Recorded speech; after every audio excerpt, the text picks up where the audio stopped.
ನಮ್ಮ ಅಮ್ಮಂಗೆ big boss ಅಲ್ಲಿ ಯಾರು ಇಷ್ಟ ಅಂತ ಕೇಳಿದಾಗ ಏನ್ ಹೇಳಿದ್ರು ಗೊತ್ತಾ? ಒಮ್ಮೆ ನಿಂಗೆ ಬಿಗ್ ಬಾಸ್ ಅಲ್ಲಿ ಯಾರು ಇಷ್ಟ? ಆ? ಯಾರು?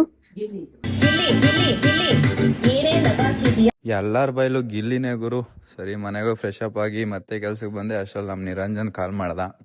ಅವನ ಜೊತೆ ಮಾತಾಡ್ಕೊಂಡು ಕೆಲಸ ಮಾಡ್ಕೊಂಡು ಅಷ್ಟ್ರಲ್ಲಿ ಸ್ವಲ್ಪ ಹೊರಗಡೆ ಹೋಗ್ಬೇಕಿತ್ತು, ಏನೋ ತಗೊಂಡ್ ಬರ್ಬೇಕಿತ್ತು. ಹೋದೆ. ಅಲ್ಲಿ ನೋಡಿದ್ರೆ ಶಾಪ್ ಓನರ್ ಇನ್ನ ಬಂದಿರ್ಲಿಲ್ಲ. ಸೊ ಅವ್ರು ಬರೋ ಅಷ್ಟ್ರಲ್ಲಿ ಸ್ವಲ್ಪ ರೀಲ್ಸ್ ನೋಡ್ಕೊಂಡು ಅವ್ರು ಬಂದ್ಮೇಲೆ ನಂಗೇನ್ ಬೇಕು ಅದನ್ನ ತಗೊಂಡ್ ಮತ್ತೆ ಕೋರ್ಟ್ಗೆ ವಾಪಸ್ ಬಂದೆ. ಕೋರ್ಟಿಗೆ ಬಂದು ಮತ್ತೆ ಆಸ್ ಯೂಶುವಲ್ ಅಲ್ಲೇ ಊಟ ಮಾಡ್ಕೊಂಡು ಮತ್ತೆ ಕೆಲಸ ಸ್ಟಾರ್ಟ್ ಮಾಡಿದೆ. ಇದಂತೂ ಮುಗಿತಾನೆ ಇಲ್ಲ ಗುರು, 2 ದಿನದಿಂದ ಮಾಡ್ತಾನೆ ಇದ್ದೀನಿ. ಹಂಗೆ ಸ್ವಲ್ಪ ಬ್ರೇಕ್ ತಗೊಂಡು ಹೊರಗಡೆ ಹೋಗಿ ಮತ್ತೆ ಕೋರ್ಟಿಗೆ ಬಂದೆ. ಏನೋ ಗೊತ್ತಿಲ್ಲ ಗುರು, ಇವತ್ತಂತೂ ತುಂಬಾ ಬೇಜಾರಾಗ್ತಿತ್ತು. ಏನೋ ರೀಸನ್ಸೇ ಇಲ್ಲ, ಆದ್ರೂ ಬೇಜಾರಾಗ್ತಿತ್ತು. ಏನಂತ ಗೊತ್ತಿಲ್ಲ. ಆ ಬೇಜಾರ್ ಸ್ವಲ್ಪ ಕಮ್ಮಿ ಆಗ್ಲಿ ಅಂತ ಹೊರಗಡೆ ಬಂದು ಬೇರೆಯವ್ರು ಆಟ ಆಡ್ತಿರೋದನ್ನ ನೋಡ್ತಾ ಕೂತಿದ್ದೆ.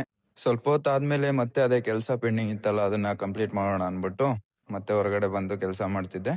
ಆಮೇಲೆ ಟೈಮ್ ಆಯ್ತು, ಹಂಗೆ ಒಂದು ವಿಡಿಯೋ ಮಾಡಬೇಕಿತ್ತು ರೀಲ್ಸ್ಗೆ. ಆ ರೀಲ್ಸ್ ಶೂಟ್ ಮಾಡ್ಕೊಂಡು ನಾನೇ ಸೆಲ್ಫ್ ಸ್ಟುಡಿಯೋ ಎಲ್ಲ, ನಾನು ಯಾರು ಕ್ಯಾಮ್ರಾಮ್ಯಾನ್ ಇರಲ್ಲ, ಟ್ರೈಪಾಡ್ ಹಾಕೊಂಡು ಮಾಡ್ಕೊಂಡು 11 ಗಂಟೆ ಆಯಿತು. ಮನೆಗೆ ಹೋಗಿ ಮಲ್ಕೋಬೇಕು. ಮತ್ತೆ ನೆಕ್ಸ್ಟ್ ಸಿಗೋಣ. ಬಾಯ್ ಬಾಯ್.